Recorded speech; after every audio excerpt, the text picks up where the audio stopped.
Testing. Is this thing on? Alrighty. So Nick Diaz versus Robbie Lawler 2. Mm. After I think it's been over 10 years, honestly.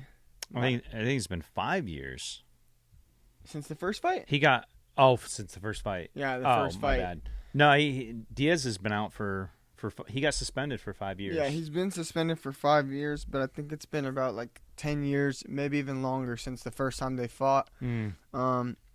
Robbie became champion after that, and while Nick was kind of like on the sidelines and not able to do anything over just weed. Over weed. That's the That craziest is fucking. thing. It's. I mean, 5 years. I mean, you're gonna kick him out for that long. People That's came insane. back from steroid tests sooner than that. I know. So and it's they like didn't get, it's like what the fuck? Yeah, it's almost like they're targeting him.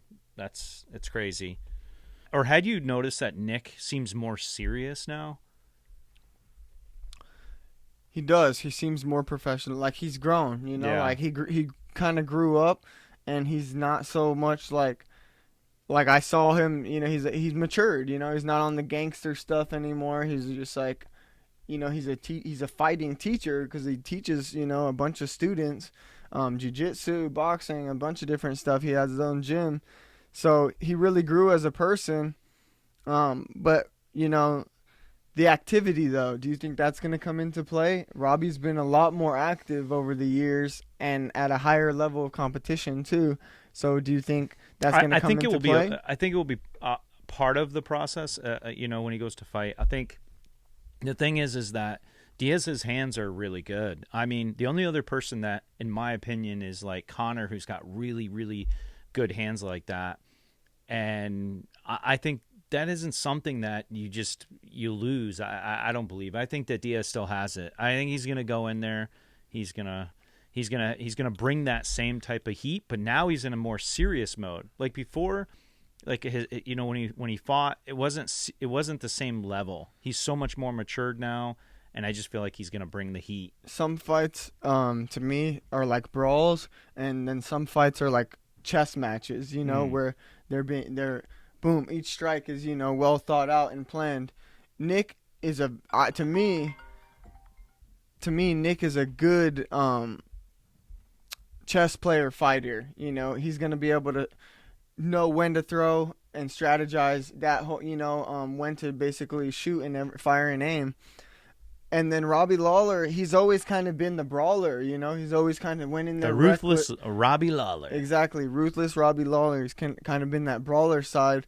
So it's kind of, it's kind of a mismatch. But I guess we're going to see if Robbie Lawler's able to step it up and be able to perform in that chess match type of fight. But they both want it. I mean, that's what makes it so exciting. Like, I'm actually excited to see this fight on Saturday. And it's like they really both have something to prove. They really both want it. I think it is a little disheartening that, the hype video, the embedded video that we watched, it seems like it was more targeted towards Diaz. And I get that he's more popular and whatnot, but it's like it didn't show me any more details than a very small highlight of Robbie right now. Mm-hmm. And I didn't really get to see where Nick, I got to see a lot in that video. It was like very little on Robbie. So I almost don't know what's going to happen, and I can't really comment too much on Robbie because there was very little. Even back in the day, like before they first fought, Robbie was taking big names out, Yeah, like, definitely. Like some what fighters would say are legendary fighters. He was knocking them out, so that was scary, and he was so young. He was only 20 years old. And at the time, everybody was like, holy shit, this kid is taking out, these well-trained fighters. And then he got in the ring with Nick, or in the octagon with Nick, and he looked like shit. He really did. I don't know if I agree with that because it when I looked at the fight previously, it looked like he'd hit Nick a few times really, really good. But you're fighting Nick, his hands are very accurate, and it's obviously got knockout power. He was more emotional too. Like I seen, like when he got tagged by Nick, the first hit of the fight. Yeah, he got rage. He laughed, and then like, just when you see that emotion, like you should never.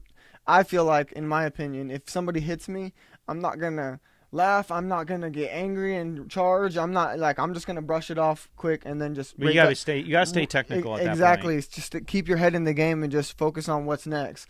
Don't like. I feel like if you're so emotional, it really does affect the way you fight. Definitely. And Well, that's why you get in their heads, right? yeah, you're more likely to make mistakes. And Robbie seemed like he was enraged a few points when they did the video.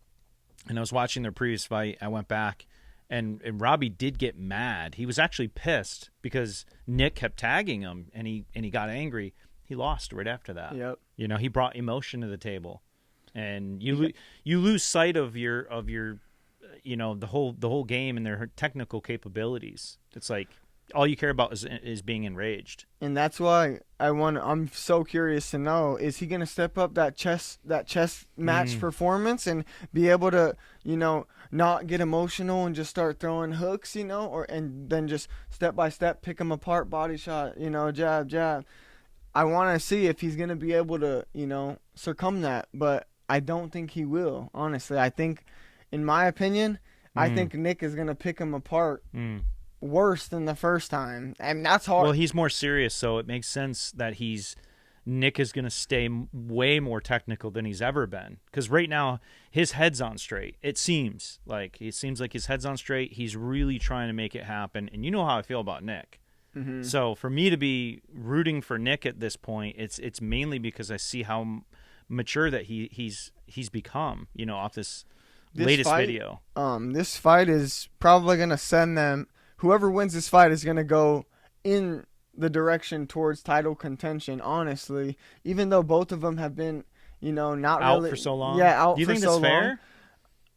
I think this will put them back. Whoever wins this fight is going to be top 10 for sure, or top 15. I mean, you came back from so long, suspension or not. I mean, you know, your loss or not. I mean, it seems almost unfair that you just come back in and right away you get back right into the top 10.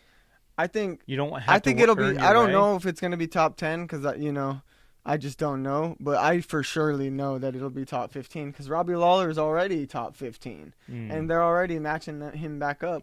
So if he beats a top 15 opponent, they're going to put him against a top 10 opponent. I believe you, because especially that Nick brings. In my opinion, he's popular. He brings pretty good pay-per-view, so it makes sense that they would do that. Just seems unfair. Seems unfair to the other fighters and whatnot. And you know, I guess it doesn't matter at the end of the day. If you're popular like Conor, you get what you get. Mm-hmm. You know, it is what it is. Yep. Fighters are becoming more smart about their value too. You know, I just heard some news about Sean O'Malley that basically he's saying like he's not gonna fight top 10 opponents until he's paid like a top 10. Oh wow. Opponent. Yeah. So, I mean, he shouldn't. You know, I wouldn't either because then you can tarnish your name potentially before you even get the payout. Yeah. If you fight somebody and you're not getting paid that good, they're all getting paid crap, and then you get slept. Nobody wants to fuck with you no more because you just got slept and you didn't even get the big payout yet. So it's like you're putting dirt on your own name by doing that. And he's smarter than he looks, like Patty said. So you're for Diaz winning the fight? Is that your prediction? I want him to win, and I think he's gonna win too. What round do you think he's gonna do the knockout in? I'm assuming you're thinking. I want to say first, but something inside of me is saying Robbie Lawler won't let that happen again. You know, because like that's what happened last time. Like that's the last thing he's gonna let happen again. So I'm gonna say like second round knockout or TKO. I think he likely will get tagged by Nick. Will tag Robbie. I agree with that, and it's going to be at the later rounds because I think there's going to be this very serious technical person who's going to be protecting himself, which Robbie knows he cannot get tagged again or he's going down. Mm-hmm. So he's going to try to avoid that at all costs. I would totally agree with that. It's going to be on the third round. You think it's going to be last round? It's going to be last round. I'm saying if there is a knockout, I think it's gonna go to that extent. So not to the judges, right? I mean, it's possible it could go to the judges, but only if Robbie really avoids Nick, and I just don't see that happening. I think it's knockout in the second round. Yeah. Let us know what you think in the comments below. Do you think Robbie's going to win, or do you What think round? Nick's going to win? What round, and via submission or via knockout or via TKO? Let us know, and don't forget to subscribe. Thank you.